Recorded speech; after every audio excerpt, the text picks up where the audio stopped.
നമ്മൾ പറ്റിക്കപ്പെട്ടതാണ് ആ സിനിമയിൽ. ആ സിനിമ പിന്നെ സംവിധാനം ചെയ്തത് അനിൽ ബാബുവിലെ ബാബുവേട്ടൻ. ബാബുവേട്ടന്റെ second movie.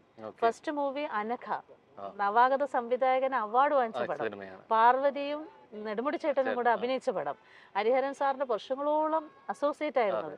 Kaloor Dennis super hit സിനിമകൾ എഴുതുന്ന തിരക്കഥാകൃത്തിന്റെ പിന്നെ ഹമീദാണ് പ്രൊഡ്യൂസ് ചെയ്യുന്നത്. ചേരുവകളൊക്കെ ഗംഭീരമാണ്. അവര് വന്ന് രണ്ട് പെൺകുട്ടികൾ പോലെ സ്റ്റാൻഡേർഡ് ആയിട്ടൊരു സിനിമയാണ് ചെയ്യുന്നതെന്ന് പറയുമ്പോൾ ആ പ്രായത്തിൽ എനിക്കതിൽ എക്സ്പീരിയൻസ് എന്താണെന്നൊന്നും വലിയ പിടിയൊന്നുമില്ല.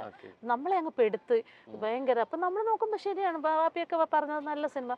ഒരു പൊന്നരഞ്ഞാണോ എന്നുള്ള പേര്, അപ്പം അരഞ്ഞാണോ ഇങ്ങനെ അരയിൽ കെട്ടണം 2 പ്രാവശ്യം എന്ന് പറഞ്ഞിരുന്നു. ഈ കോളേജിൽ തറവാട്ട് വകയായിട്ട് കിട്ടുന്ന ഒരു അരഞ്ഞാണമാണ്. ആ അരഞ്ഞാണം 2 പ്രാവശ്യം ഒന്നിങ്ങനെ കെട്ടുന്ന കാണിക്കുന്നുണ്ട് പൂജാമുറിയിൽ. 2 പ്രാവശ്യം കഴിഞ്ഞു ലൊക്കേഷനിൽ ചെന്ന്. ഞാൻ ലൊക്കേഷനിൽ ചെല്ലുമ്പോൾ തന്നെ എന്നെ കൂടാതെ നിക്കറിട്ട കുറേ പെൺപിള്ളേരാണ് നിൽക്കുന്നത്.